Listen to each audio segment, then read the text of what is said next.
This is the doorway of As-Siddiq radiallahu anhu. This is where Abu Bakr as-Siddiq's house used to be. It's still one of the preferred prayers to enter the masjid with. It's never closed. This is Babu Salam, gate number 001 in the masjid of the Prophet sallallahu alaihi wasallam. If you enter from this gate and you continue walking all the way down, you can greet the Prophet sallallahu alaihi wasallam, and the Prophet will be on your left hand side, and you will do the muwajaha, where you see the Messenger sallallahu alaihi wasallam's golden plate and give him salam, then Abu Bakr, then Ali, then Umar radiallahu anhu warda. The gate of Abu Bakr is never closed, unlike this one, which does close by the order of the Prophet sallallahu alaihi wasallam. All of the gates can be closed except that of Abu Bakr radiallahu anhu warda.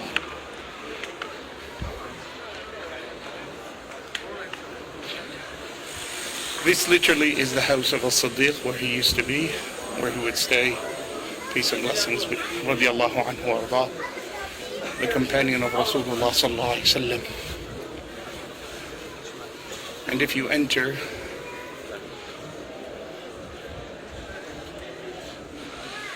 you can still find a place to go to give the salam to the Prophet sallallahu alaihi wasallam if you follow the right.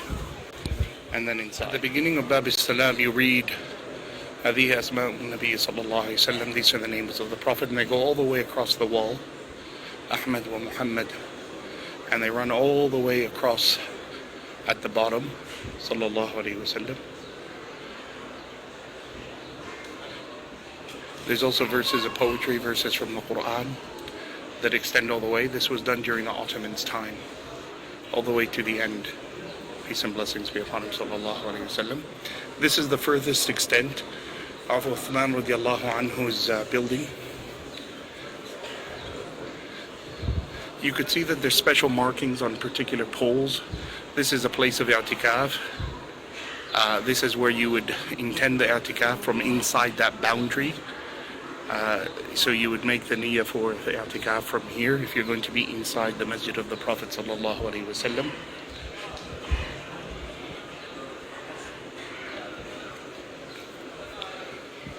And different poles have different markings up at the top that kind of tell you a little bit about their history and the role that they played.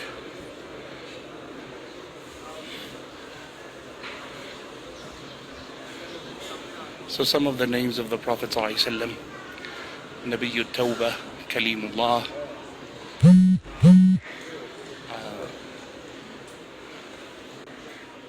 From the outside, this is the mimbar of the Prophet ﷺ.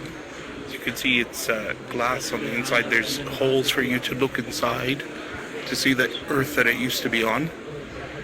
And it's on the same dimensions of its building in terms of its width, but not its height, not its, not of course up to the top there. It was just 3 steps for him, sallallahu alaihi wasallam. As you could see, the rawdah is the marble pillars with the red sashes up and down the middle.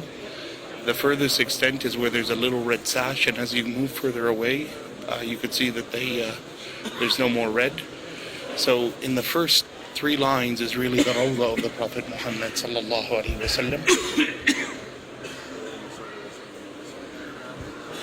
And this is it from the outside. This is where the mu'adhin will make the adhan, inshallah. Right from in front of the mimbar of the Prophet sallallahu.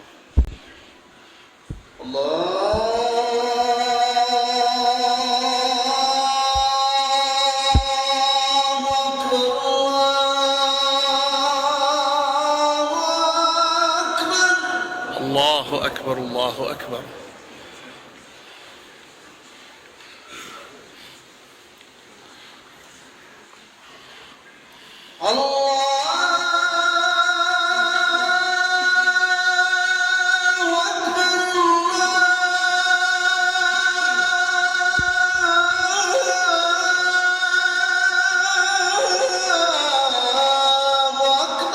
Allahu Akbar, Allahu Akbar.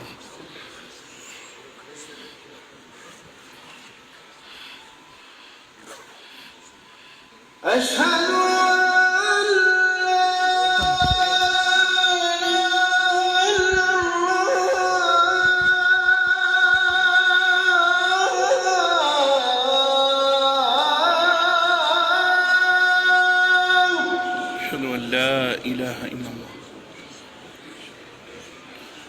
وله الحمد. أشهد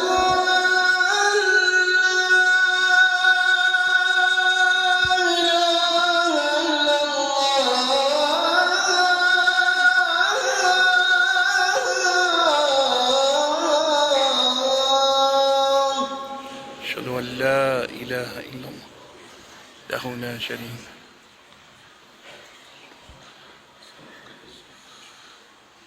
أشهد أن محمدا رسول الله.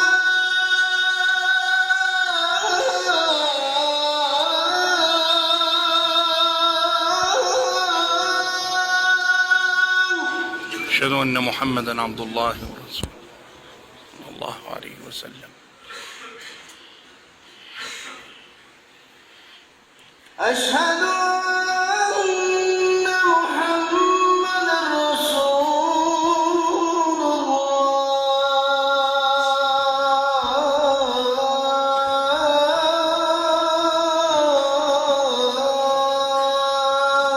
أشهد أن محمدا عبد الله ورسوله صلى الله عليه وسلم.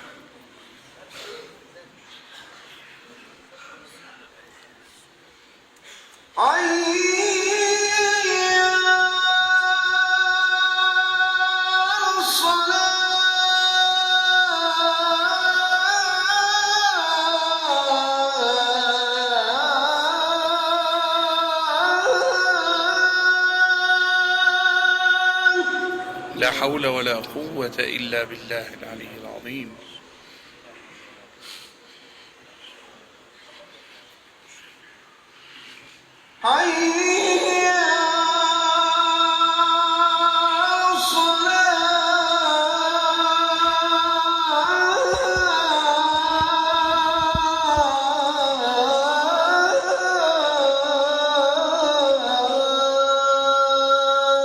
لا حول ولا قوة إلا بالله العلي العظيم.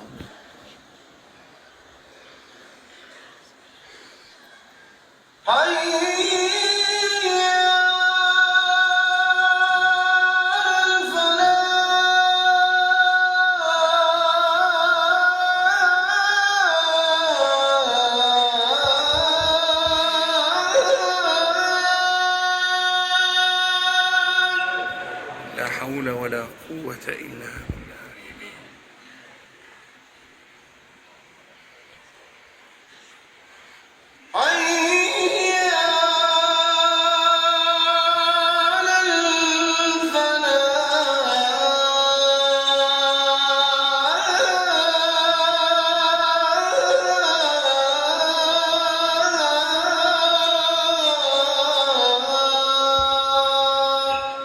لا حول ولا قوة إلا بالله.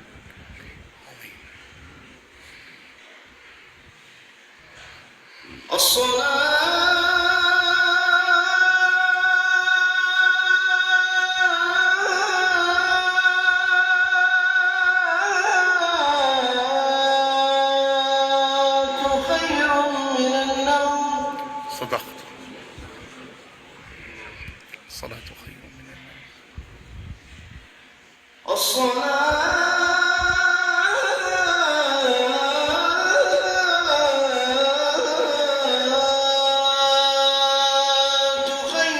من النوم. صدقت.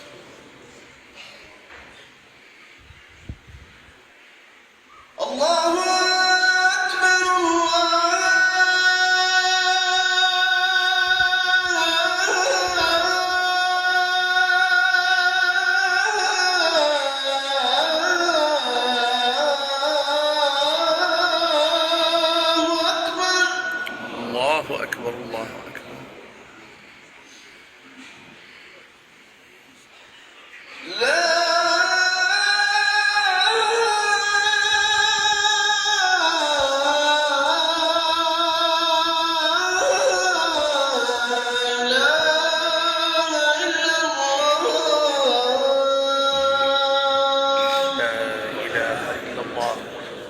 اللهم رب هذه الدعوة التامة والصلاة القائمة. Assalamu alaikum. This is the road of the Prophet sallallahu alaihi wasallam. There's the member of the Rasul. That's his mihrab where he used to lead prayers from. back one and to the left is the Amud of Aisha. Praying behind this right here is better than the world and what's in it. You could see it says Ustuwanat Aisha. The next pillar from Aisha, the next one down, is the pillar of Abu Lubaba. It's the Amud of Rahmah, where Abu Lubaba had tied himself to it for a number of days until Allah's mercy descended upon him and forgave him. That window there is the closest you can get to the Prophet ﷺ, and next to it, where the gentleman is sitting, the Haris, the guard is the post of Al-Haris, which is where Ali radiallahu anhu used to sit. You could see the difference between these poles. They only have a little red in it, which means it's the outer boundary of the Rawdah. The Rawdah proper is where there's a full red in the column, and of course back there, if you pass there, you're no longer in the Rawdah, and the carpet changes. Now, of course, there's green carpet all the way back, but the actual Rawdah is just this section where the red pillars are, all the way, because from the house of the Prophet ﷺ, as you could see on that sign, ما بين بيتي ومنبري روضة من رياض الجنة, between my house and my pulpit is a garden from the gardens of paradise, and that's it here, inshallah. Most people, they fight to pray at the place of the Prophet's prayer, but in fact it's covered up in its entirety. As you can see how thick it is, how wide it is, it covers the full place that the Prophet used to stand, so there's no reason to push one another to try to pray where he prayed. You're not going to get there anyway. Behind that, you could see that there's a pillar there that marks the amud of the tree that cried at the time of the Prophet ﷺ on the Friday, where the tree wept. It's right behind that mihrab of the Prophet Muhammad sallallahu alaihi wasallam. Now, the virtue of the Rawdah, there's nothing in particular about praying 2 rak'ah in it, but it's taken by the Imams as something that's praiseworthy. And may Allah subhanahu wa ta'ala accept our prayers and our salah here, inshallah. This is a place of peace, and may Allah write it that you get to visit this beautiful place. Now, notice that there's always markings. The gold at the top there, this is where the roof of the Prophet's masjid used to be. So that's how you know. You could see the pillars all the way at the end there. They have gold running up and down. That's where the Prophet expanded his masjid. So there's one pillar, then there's another where those people are waiting. But then behind that, you see that there's regular posts. They don't have the gold running up and down. That's the building of Umar radiallahu anhu. And then it was continued on to Uthman, peace and blessings be upon him, all the way to the end there.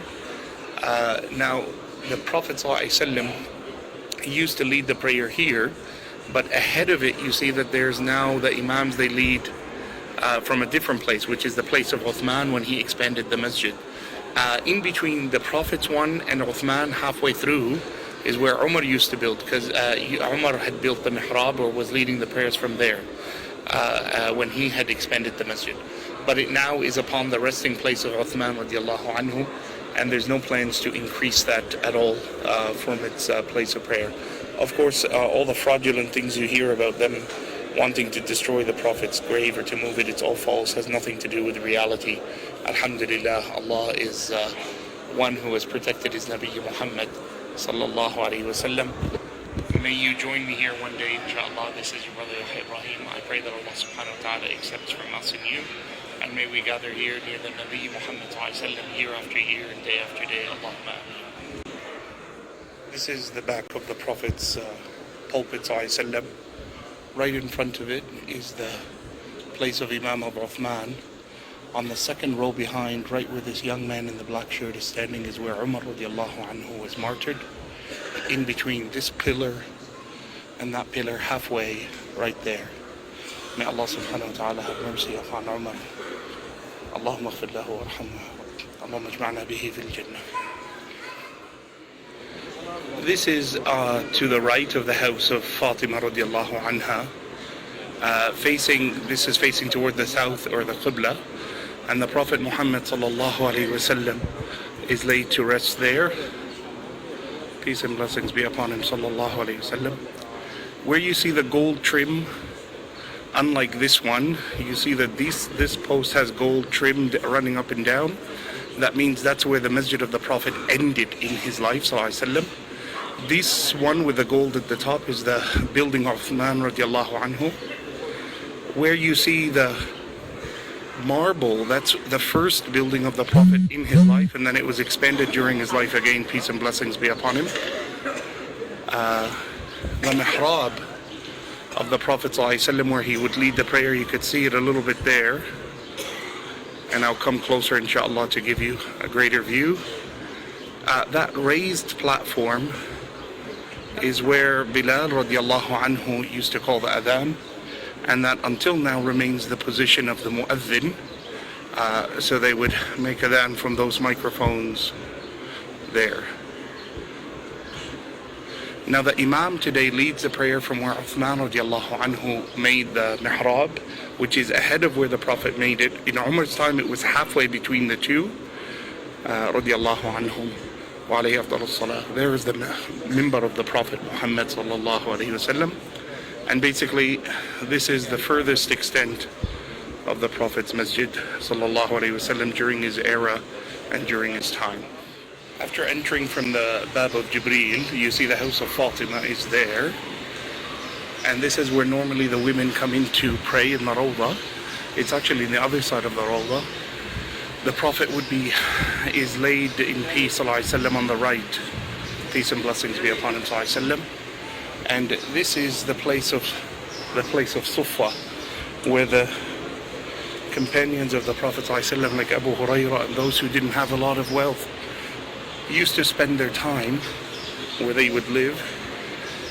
Behind this bookshelf is the Prophet's prayer place for tahajjud. He used to come and pray here sallallahu alayhi wasallam, tahajjud, but it's been blocked off now. You could see an old painting of Mecca back in the day from the Ottoman times, and in there is the house of Ali radiallahu anhu and Fatima. Peace and blessings be upon.